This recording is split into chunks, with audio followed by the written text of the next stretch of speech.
আপোনাৰ কোমল পোৱাটি কিদৰে আৰম্ভ কৰে নিশ্চয় একাপ ৰঙা চাহ অথবা একাপ গ্ৰীণ টিৰে এতিয়াৰে পৰা আমিষ ল'ব পাৰিব ৩৫ বিধ ন সোৱাদৰ চাহৰ আপোনাৰ বাৰীৰ পাছফালৰ বাঁহজোপাৰ পৰা আৰম্ভ কৰি ঘৰৰ ধাপতে পোৱা থলুৱা সামগ্ৰীৰ সংযোজনে আপোনাৰ পুৱাৰ চাহকাপক দিব পাৰে নতুন মাত্ৰা কেনেকৈ চাওঁ আহক থলুৱা সামগ্ৰীৰ সংযোজন চাহত বাঁহপাতেৰে চাহৰ সংস্কৰণ ইতিমধ্যে ঘৰুৱা বজাৰৰ লগতে ব্যতিক্ৰমী চিন্তাৰ চাহে দখল কৰিছে বিশ্বৰ বজাৰ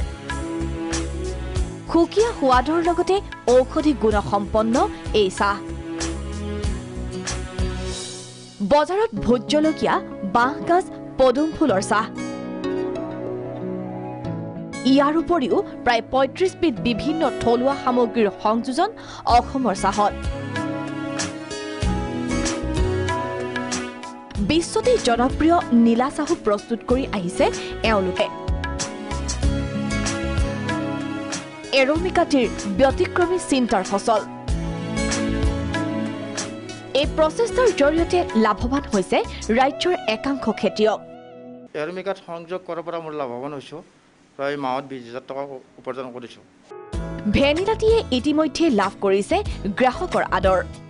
আমি আৰম্ভ কৰিছোঁ ভেনিলা টি য'ত চাহপাতৰ ভেনিলা এচেঞ্চ তাৰপিছত চেফ্ৰন এলমণ্ডছ ৰাতিপুৱা চাহকাপ গাখীৰ চাহকাপ ভেনিলা টি একাপ খালে যথেষ্ট ভালো লাগে আৰু বেচিকেলি এইটো মুড লিফটিং চাহ খাই ভাল লাগিব বজাৰ মূল্য ৫০ গ্ৰামত ৪০০ৰ পৰা ৫০০ টকা অসমতে নহয় বিশ্বৰ বিভিন্ন প্ৰান্তত এৰোমিকা চাহে পাইছে বিশেষ চাহিদা এয়া বিশিষ্ট চাহ বিশেষজ্ঞ ৰঞ্জিত বৰুৱাৰ চিন্তাৰ ফচল কিছুমান প্ৰচেষ্টা কৰিছোঁ সাধাৰণ সামান্য বস্তু কিছুমান যিটো আমাৰ থলুৱা প্ৰডাকশ্যন হয় য'ত আমাৰ এভেইলেবল হয় সেই বস্তু চাহৰ লগত আমি কৰি পেলাই প্ৰস্তুত কৰিছোঁ মেইন কথাটো হৈছে যে এনেকুৱা ধৰণৰ প্ৰচেষ্টাত চাহৰ লগতে বাকী এগ্ৰিকালচাৰ প্ৰডিউচ যিখিনি ইহঁতৰ ব্লেণ্ডিং কৰি আমি কৰা হয় মাৰ্কেটখন যদি পাই যোৱা যায় তেতিয়াহ'লে প্ৰতিটো এগ্ৰিকালচাৰ প্ৰডিউচৰ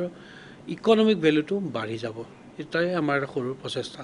চাহপাতৰ নতুন সংযোজনৰ যি চিন্তাধাৰা সেই চিন্তাধাৰাই ইতিমধ্যে বিশ্বৰ বজাৰ দখল কৰিছে এৰোমিকাৰ যি চাহ সেয়া এতিয়া বিশ্বৰ বিভিন্ন প্ৰান্তত সমাদৃত হৈ পৰিছে আৰু ই নতুন প্ৰজন্মৰ কাৰণে বা নিবনুৱাৰ কাৰণে এটা চিন্তাৰ খোৰক হ'ব পাৰে ভিডিঅ' জাৰ্নেলিষ্ট পল্লৱৰ সহযোগত প্ৰস্তুতি গগৈ প্ৰাগ নিউজ